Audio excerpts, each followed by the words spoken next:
The banks of the Hunter River should again see shipbuilding by July. Transfield Constructions will prepare a new North Arm site during May for work on 2 major hull sections for Australia's Anzac frigates. Transfield has bought out Eglo Engineering, the company responsible for building 2 hull sections of the guided missile frigate Newcastle, launched at the Amacon shipyard in Melbourne last year. The modules were transported by barge from Newcastle for assembly at Amacon in Victoria. Amacon is prepared to repeat the process with the added incentive of a 2-union agreement on the site, thrashed out between the Automotive Metal Trades and Engineering Union and the Federation of Industrial Manufacturing and Engineering Employees. I don't believe Newcastle would have got the $20 million worth of work. You may have seen a small portion of it let to probably some small. Most of it, I believe, would have either taken place in Melbourne or you could have even seen in New Zealand.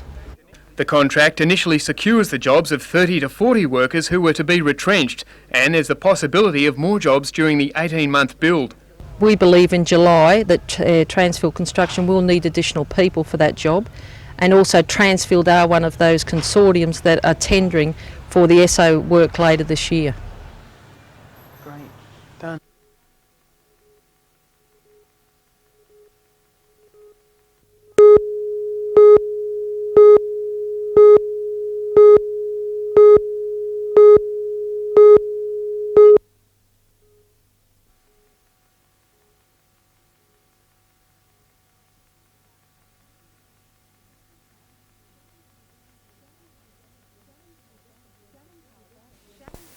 Shannon Carter, Genevieve Chivers and Jeanette Laird wear 2 hats when it comes to the classroom.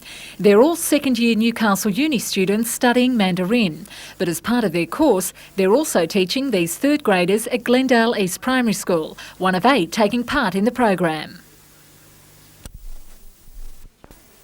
Chinese is part of the Education Department's Languages Other Than English program, promoted in Hunter schools, and the benefits go beyond the textbooks.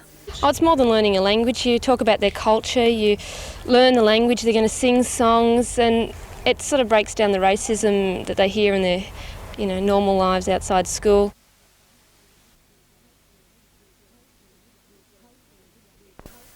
It's hoped the initiative will encourage younger students to continue learning the language in high school. It's not difficult.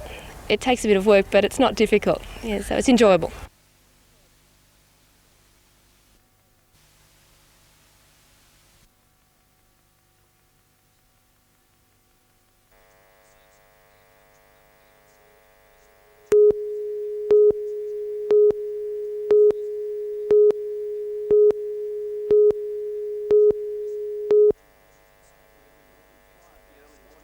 The early morning quiet was shattered with the crash. Just before 4, this semi was heading north along Patterson Road. Somehow the driver lost control. His rig slammed into a truck parked on the side of the road, then ricocheted into this car. As the truck was winched off the footpath, the 40-year-old driver from Clarencetown was taken to Maitland Hospital with whiplash. His condition is described as satisfactory. Peter Ryan, NBN News.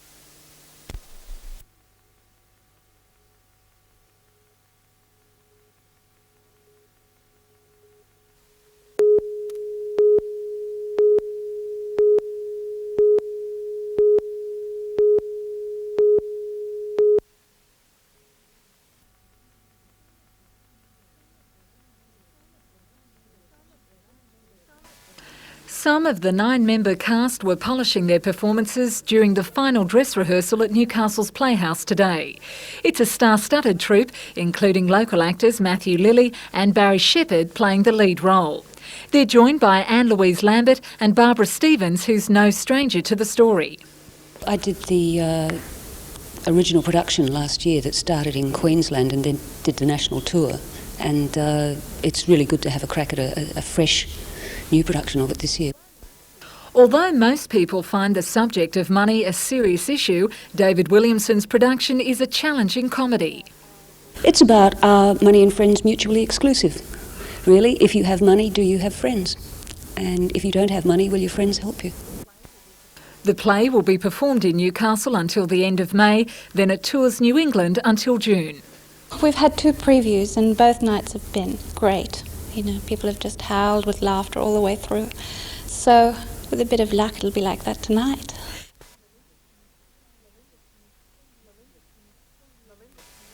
Melinda Smith, NBN News.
Since early this year, actors in the Hunter Valley Theatre Company productions have had to contend with much more than remembering their lines.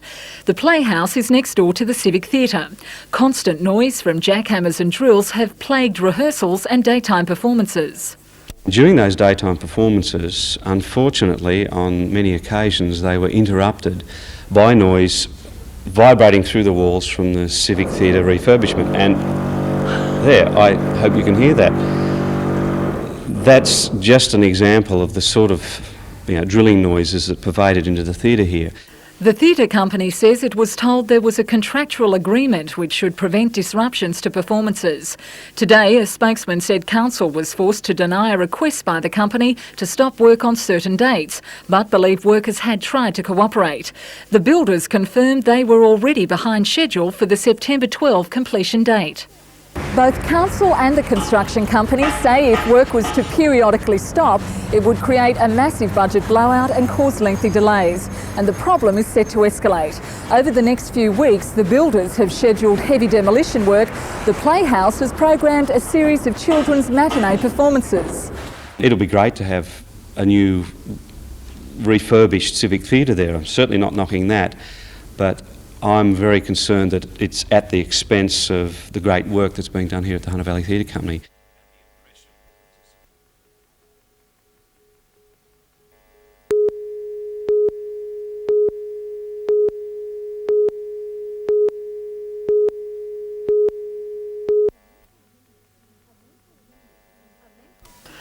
A mental illness can strike in many forms. Manic depression, schizophrenia and severe anxiety are just a few. The Association of Relatives and Friends of the Mentally Ill, known as ARAFME, helps around 100 people a month cope with the changes forced upon them when loved ones are diagnosed with an acute psychiatric illness. The guilt. They can feel tremendous guilt when they wonder what happened, what went wrong. And so they need reassurance that it's not their fault, that they didn't cause this illness. They can feel tremendous shock, tremendous grief. ARAFME provides a range of support systems, including accommodation for family members from across the state and various counselling services.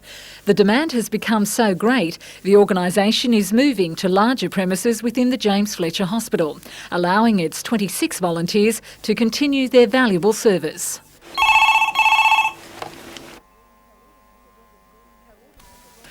Coordinator Robin Green says some community perceptions regarding such illnesses are misguided and need to be corrected. And that's why we run community education programs, to try and inform the community, correct information and dispel some of the myths and stigma that surround mental illness.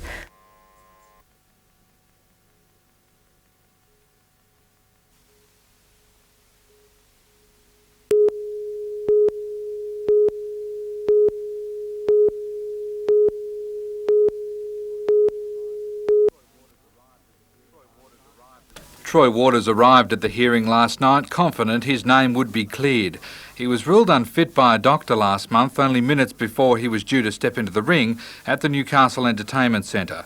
Promoter Bill Mordy asked for the inquiry, believing there was something more devious behind Waters' withdrawal than a sore hand. Mordy claimed the rift was so serious he would never promote Waters again. After 3.5 hours last night, the judiciary still hadn't come to a conclusion, but it was obvious the feud between the two wasn't settled. Did you say anything to them at all tonight, or just going to pass any courtesies or anything like that? If Waters or his trainer is found to be at fault, Troy may not be able to fight in Australia again, and his trainer could be deregistered. The Boxing Authority will not release its finding until late tonight or Monday morning. And next month's fight night planned for Newcastle has again run into trouble. The whole event has been postponed for a week after Kostya Tszyu's latest opponent withdrew. American Mike Johnson only agreed to fight Kostya on Tuesday.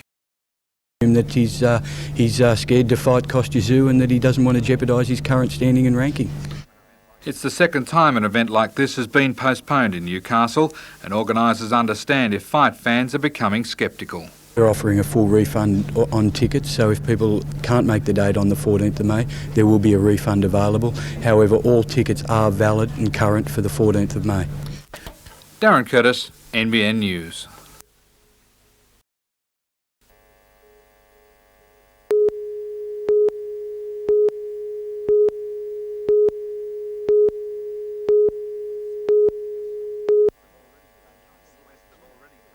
Wests have already taken on the look of winners. At training last night, the feel around the ground was relaxed and confident. Coach Neil Baker is trying a different approach to make sure his players don't get bored.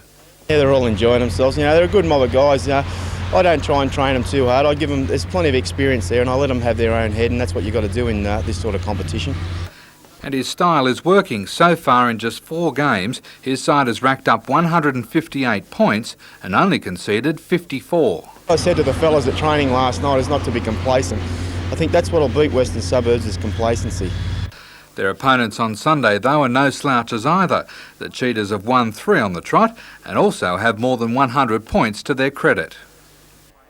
That game will be played at Harker Oval. Other interest will centre on whether Cessnock can put together their first win against North Nelson Bay. They've come close to a win, but just can't.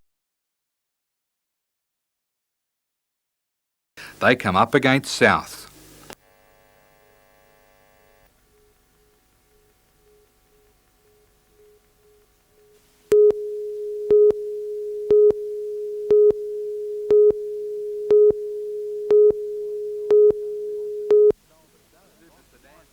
The Super Sedan stole the show. Ron Pine was pushing to grab the lead when he touched Don McEwen's side, and they both ended up sideways.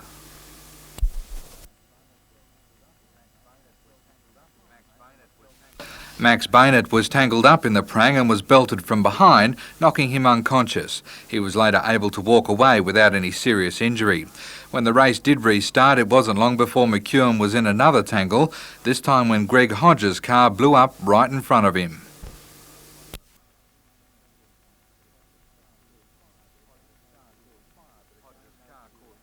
Hodges' car caught fire, but again no serious injuries. The Speed Cars was a typical hard-fought race, but veteran Bob Woods finished up the runaway winner and state champion.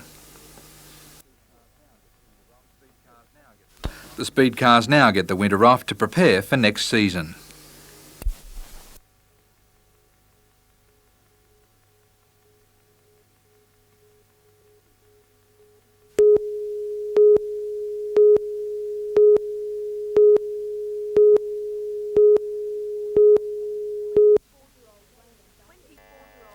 "24-year-old Raymond Bassett of South Australia and 22-year-old Robert Steele of no fixed address are charged with the murders of Armidale miners Anthony Percival and Gordon Carroll.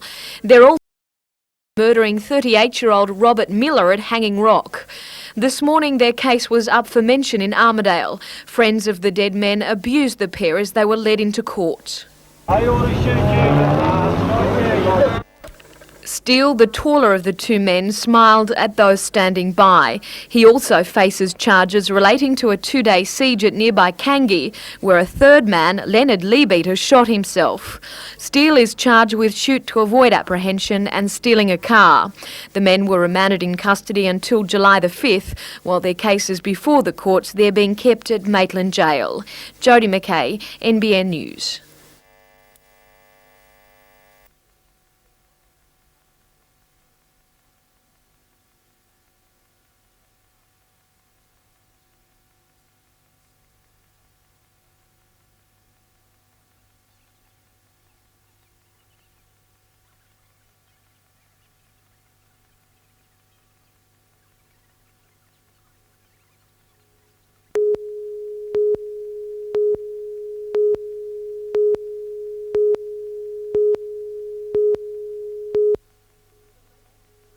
Some of the latest designs were paraded by local models on the catwalk.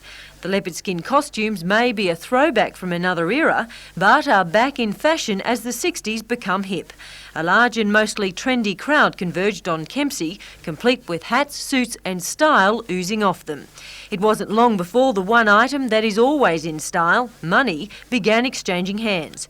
The excitement grew, as did the atmosphere at Kempsey Racecourse for the start of the headline event, the Akubra Kempsey Cup.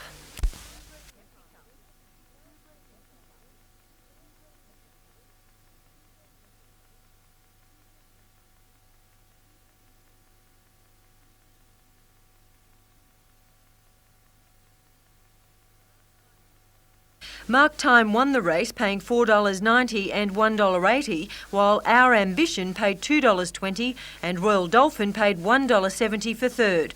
The Quinella was $10.50 and the Trifecta $95.10.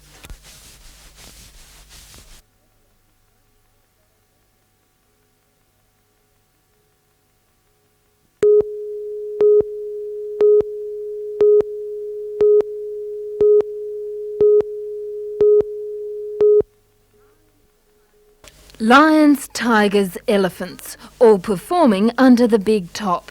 It's this that Animal Liberation wants to put an end to. The organisation hopes Newcastle will join a small number of councils Australia-wide who've already banned circuses being held on local government land. It claims the treatment of animals is cruel.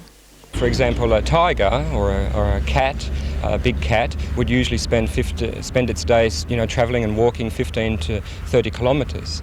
But in the circus, it spends 95% of its life in a cage. The organisation's concerns don't stop there. While audiences may find the Mark Pearson says the way animals learn these tricks is no laughing matter. They have to undergo very concentrated, severe training, and that is always punishment and pain, and withholding of food must be used in order to get these animals to do that sort of thing. On the other side of the ring are groups like Circus Fans of Australasia. If it can swing council its way, the show will go on. Animals are never called upon to do anything that's unnatural to them. They jump, they sit up, they stand, they do things that they normally do. And there's no cruelty involved. You just wouldn't get them to react.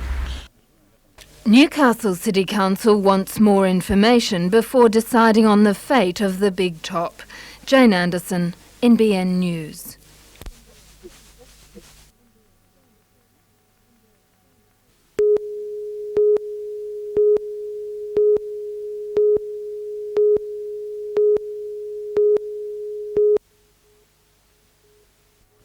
It was billed as the Gloves of Origin, the top three bouts, a battle between New South Wales and Queensland fighters. Sydney fighter Ted Kofi was appropriately dressed in blue in the main event, the Australian Cruiserweight title. His opponent, Vivian Schwalger from the Gold Coast, came out swinging and had Kofi on the ropes. Schwalger full of confidence. Kofi, who has won 5 of his 8 pro fights through knockouts, eventually got a punch in. By round 2, his opponent was showing signs of weakening. Kofi waited for the right moment to pounce, stinging Schwalger with some big right-handers. By round 4, it was all over, the Queenslander out like a light. In earlier fights, Mark McKenna from New South Wales kept his unbeaten record, defeating Queensland's Daniel Lord for the bantamweight bout. And another victory for the Blues, Rod Pricel getting up on Glenn Ward in the welterweights. In a demonstration fight, Aussie heavyweight Jimmy Thunder went 6 rounds with Steve Untenholzer. Peter Ryan, NBN News.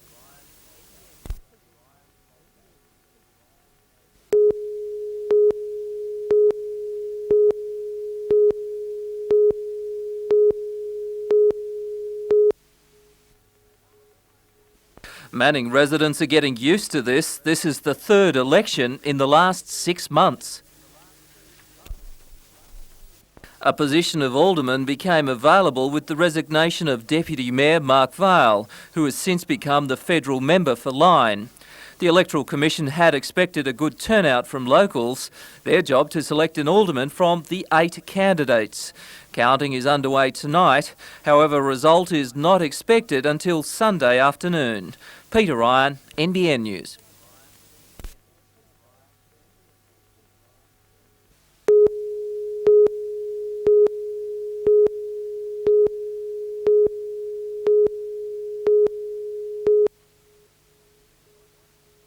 The event was to be held at Port Macquarie Town Green, but rain and dew made the grass too slippery, so the participants walked up the road to 5-star fitness gym. First-timers and experts alike joined in the mass aerobics class. Free fruit was also given to the sweaty crowd after the exercise. They were also treated to free cholesterol testing and get fit and stay healthy.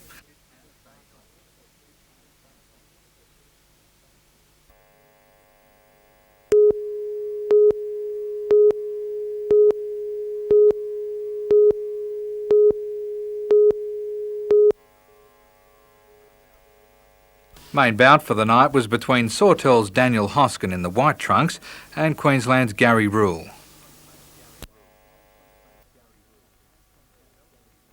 The pair belted each other for the entire distance, Hoskin faltering on a number of occasions. The judges tallied their points and gave the fight to Rule. One of the best bouts of the night was between Peter Brown from Sawtell in the red and Raleigh El Masri from Sydney. It was the first fight for both of them and they really opened up their shoulders. The pair threw everything at each other, determined to make their mark amongst their peers. The judges, though, gave the point to El Masri. The bloodiest fight of the night was between Vic Tremarney from Warhope in the blue shorts and Shane Cooper from Kempsey.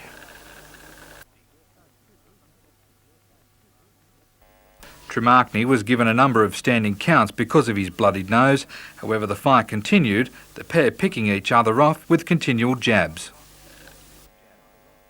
Fighter of the night was Troy Peden. Peden was deemed by the judges to have the best style and potential.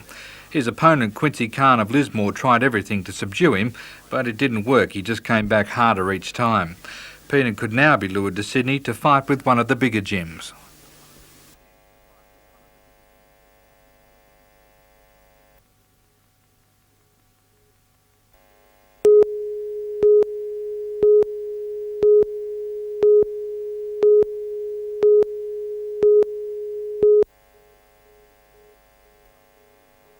Kostyaz's long-awaited opponent finally arrived today after 2 other contenders pulled out before they even got here. The Corsair was a welcome sight for promoters. He's here, he's very creditable. You don't win 16 fights unless you can fight, and you don't put a 16-0 record on the line against a reputation like Kostya unless you're confident. Although he hasn't seen any tapes of Kostya, he believes the pair are perfect opponents. Kostya is the perfect match for me. You know, for my style of fighting, it's a perfect match for me. And it didn't put any fear in me at all when I found out what kind of fighter he was. He will spend the rest of the week training in Newcastle and guarantees he won't pull out at the last minute. My hands are fine, and he'll find that out. The ring will be set up in the entertainment centre tomorrow in preparation for Friday night's fight.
The weather may have been ordinary, but the surf wasn't too bad. 16 of the world's best past and present competed, except for current champ Kelly Slater.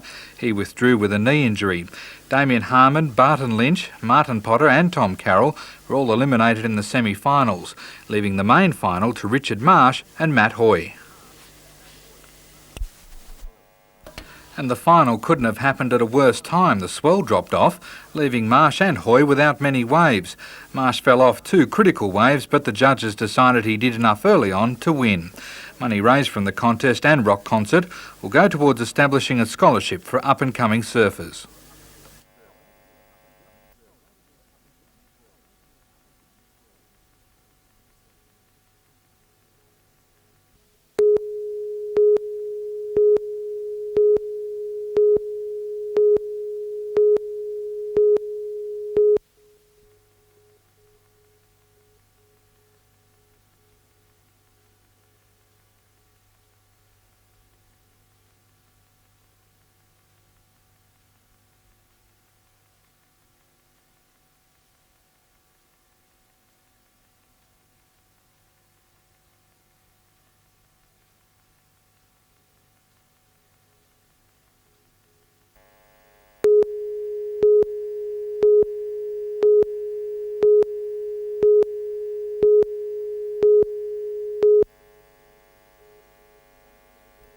Frustrated by the system, Dr Sutherland tendered his resignation last week. We have seen a gradual but steady erosion of our services as a result of budget cuts. I now feel that it is immoral, unethical to continue, that the standard is unacceptably low. Dr Sutherland says the hunter gets $2.5 million from state and federal governments, designated specifically for AIDS-related services. He claims that about $400,000 isn't being used for HIV and AIDS services as it's intended. Some of the money we believe is being used to fund non-HIV, non-AIDS activities. In other words, to top up the Hunter Area Health Service budget in other areas. Dr Sutherland has called for an independent inquiry into the HIV/AIDS budget. However, head of the Hunter Health Service, Dr Tim Smythe, says all money designated for AIDS services is being used for that purpose. Meanwhile, following the resignation of Dr Sutherland, patients are concerned about the treatment they'll receive. Gary is HIV positive. A lot of people are really concerned about where their care is going to come from. And I know people within the Hunter Area Health Service are going to be saying things like, well, the care is going to remain the same, and hopefully it will. But they have a specialist here who's one of the leading people in his field in this country. And I think it's sad that the situation has come that we've lost him now.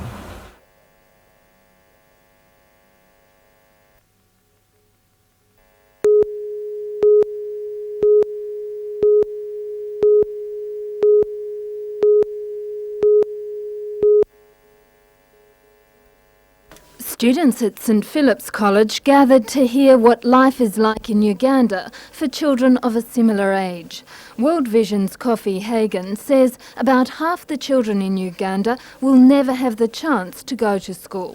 He says Aussie kids are very lucky that an education is so readily available. Therefore, they need to take their studies seriously and not take them for granted, because the children in Uganda consider education to be one of the most important benefits that they can have in their lives if they ever have it. Uganda has been plagued by drought, famine and war, and most recently AIDS is devastating the population. About 80,000 children have been orphaned in the 2 worst affected regions. World Vision is assisting these children. Jane Anderson, NBN News.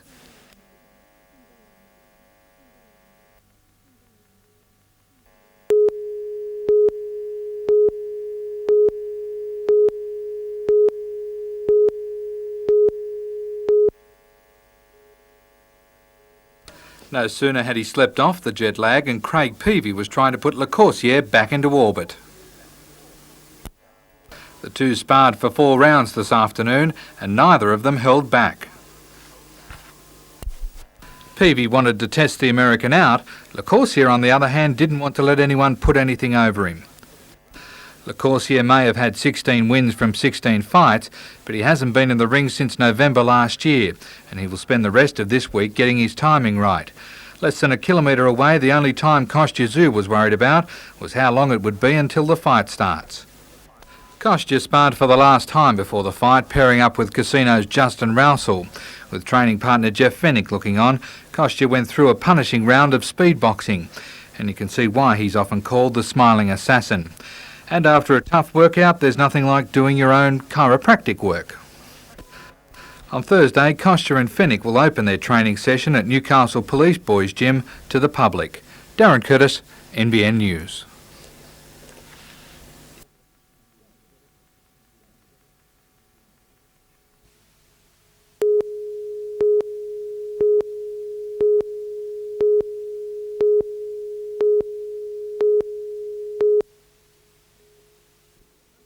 Senior constables in particular were understandably anxious today about. They've been targeted by a police executive proposal to increase the turnover of transfers. The plan is sympathetic to officers serving in Sydney, but could throw local lives into turmoil.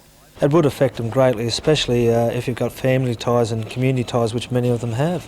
It's going to affect the family life greatly. Copies of the Police Review Weekly, the departmental magazine in which the proposal surfaced, were eagerly sought at headquarters, along with an interpretation by Newcastle Herald cartoonist Peter Lewis, depicting police being dragged from their homes.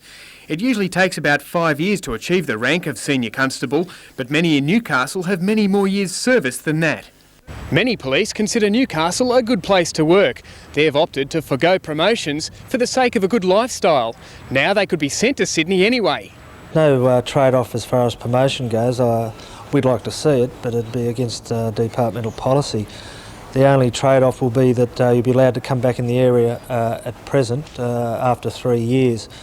About 50 officers may be required to move. Relocation could cause hardship for some. Like myself, we've got very good community ties. We're all tied up with our family lives and social lives with the community, and people respect you because of that. And they're taking people back to the metropolitan area, and they'll lose that because new people coming into the area will have to take time to be established.